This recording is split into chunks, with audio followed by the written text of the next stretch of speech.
Good morning और happy साबत सबों को। आज का feature talk plus nature talk, ये दोनों टॉक है शायद इस टॉपिक में। और आज का टॉपिक मैंने लिया है, हम लोग बहुत चीज़ों के बारे सुनते हैं फीचर टॉक और नेचर टॉक में, चिड़ियों के बारे, पौधों के बारे, जानवरों के बारे। लेकिन आज मेरा टॉपिक है मानव का परिचय। मानव का परिचय। सबसे पहले मैं मानव का परिचय देना चाहता हूँ। मानव एक प्राणी है जो पृथ्वी पर रहता है। वह अन्य प्राणियों से कई तरह से अलग है। मानव के पास एक बड़ा मस्तिष्क है जो उसे सोचने, तर्क करने और समस्याओं को हल करने की क्षमता देता है। मानव के पास भी एक विकसित भाषा है। अभी तो बहुत सारे भाषाएं हैं, लेकिन मानव के पास एक विकसित, काफ़ी एडवांस्ड भाषा है जो उसे अपने विचारों और भावनाओं को दूसरों के साथ साझा करने की अनुमति देती है। मानव एक सामाजिक प्राणी भी है। हम परिवारों, समुदायों और देशों, अलग अलग जगहों में रहना पसंद करते हैं। हम एक दूसरे की मदद करते हैं और एक दूसरे का समर्थन भी करते हैं। हम भी एक दूसरे से सीखते हैं। मानव एक बुद्धिमान और रचनात्मक प्राणी भी है, क्रिएटिव प्राणी भी है। हमने कई महान चीज़ें बनाई हैं, जैसे बहुत अच्छा आविष्कार मानव ने किया है, वो है पहिया, व्हील, कंप्यूटर, इंटरनेट।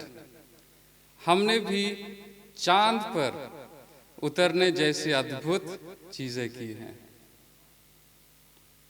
अब बाइबल में मनुष्य को परमेश्वर की छवि में बनाया गया है। हम ये सीखते हैं बाइबल में, और यह दर्शाता है कि हम मनुष्य, हम मानव अनमोल हैं और हमारे अंदर आध्यात्मिक गहराई भी है। हम में परमेश्वर की छवि को पहचानना और उसका सम्मान करना महत्वपूर्ण है।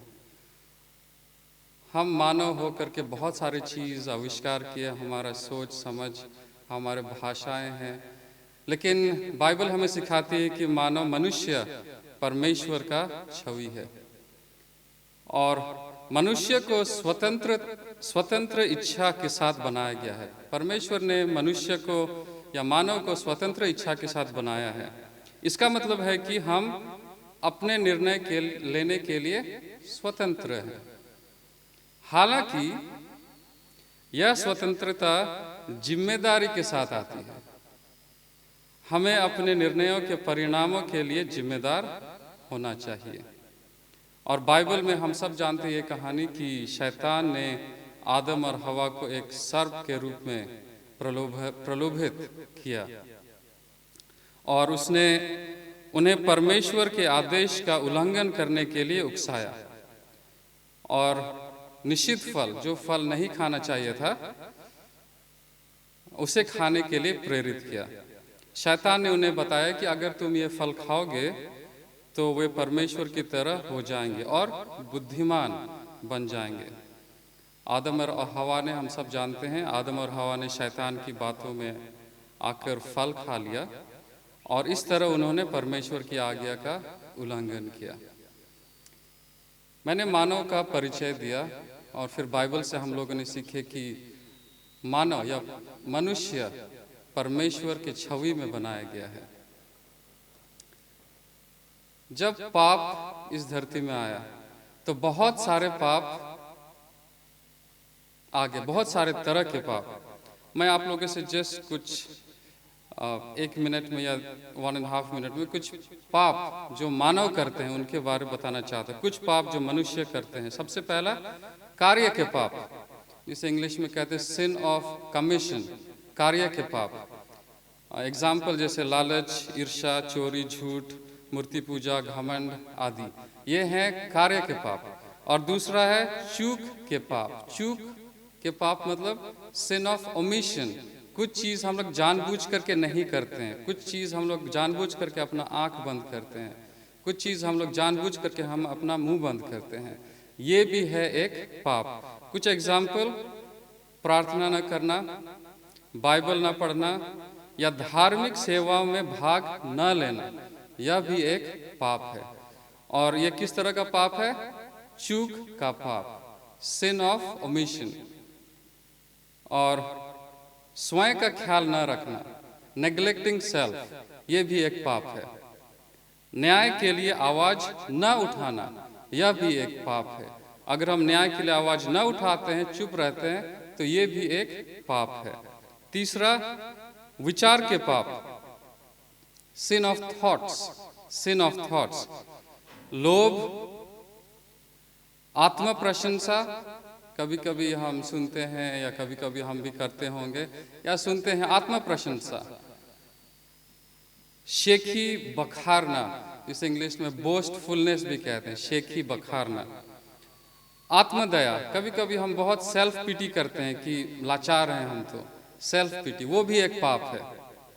दूसरों को दोष देना आदि, ये सब आते हैं विचार के पाप। चौथा, बोले गए शब्दों के पाप, जैसे छल, झूठी गवाही, मानहानि, बदनामी, चुगली, शाप, कसम। कसम खाना भी एक पाप है। लापरवाह और कठोर शब्द आदि। और पांचवा है पवित्र आत्मा के विरुद्ध पाप करना।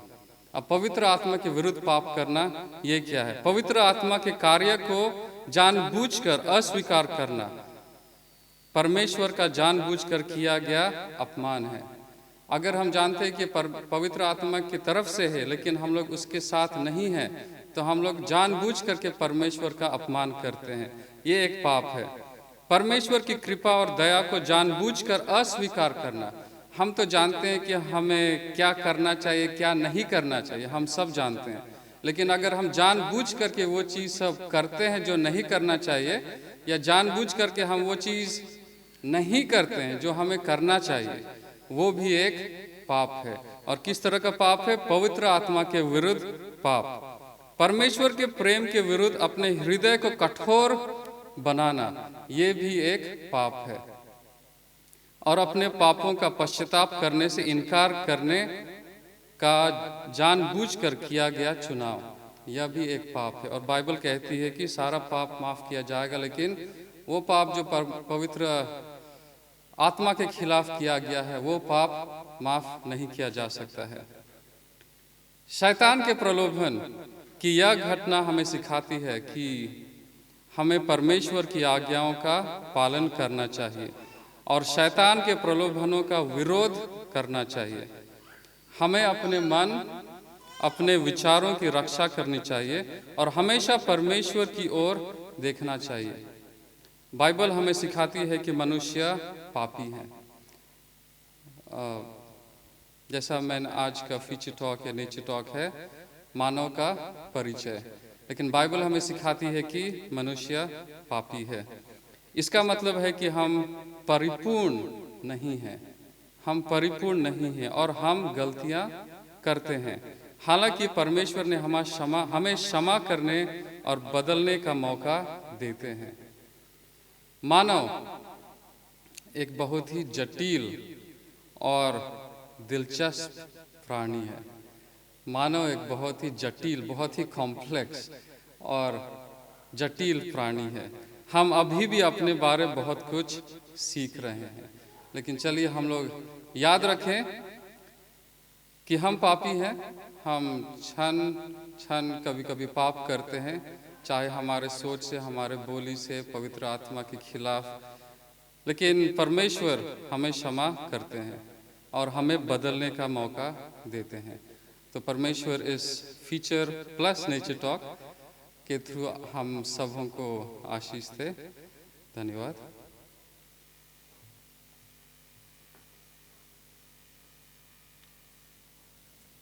मैं निशांत सर को धन्यवाद देती हूँ इतना अच्छा फीचर टॉक सुनाने के लिए, और मैं मिस्टर रूबेन के परिवार को स्वागत करती हूँ। तो आइए हम सभी सभा को अंत करते हैं और हिंदी में से गाना गाएंगे जो मिलता है 97 गाना नंबर है। हम सब खड़े होकर इस गाना को गाएंगे।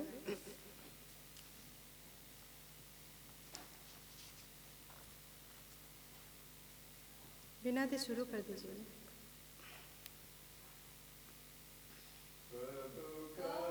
धन्यवाद करूंगा उसकी संगति में सदा रहूंगा, साथ चलूंगा मैं जरूर पाऊंगा,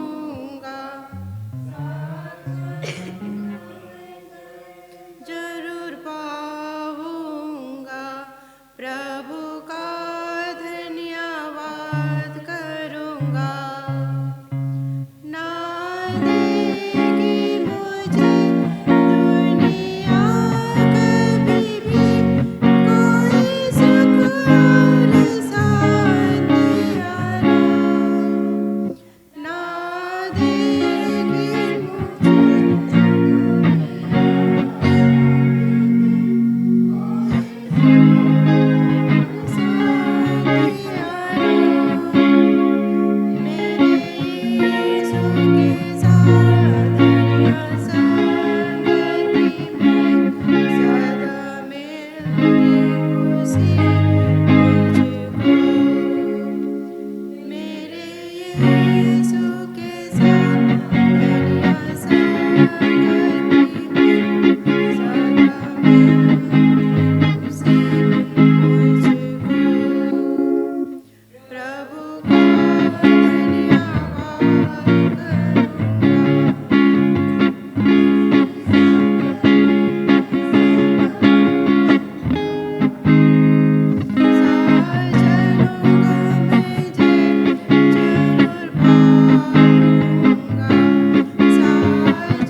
प्रार्थना के लिए हमारे बीच में हमारे चर्च पास्टर हो सकते हैं, उनसे अनुरोध करती हूँ कि वे हमारे लिए प्रार्थना करें।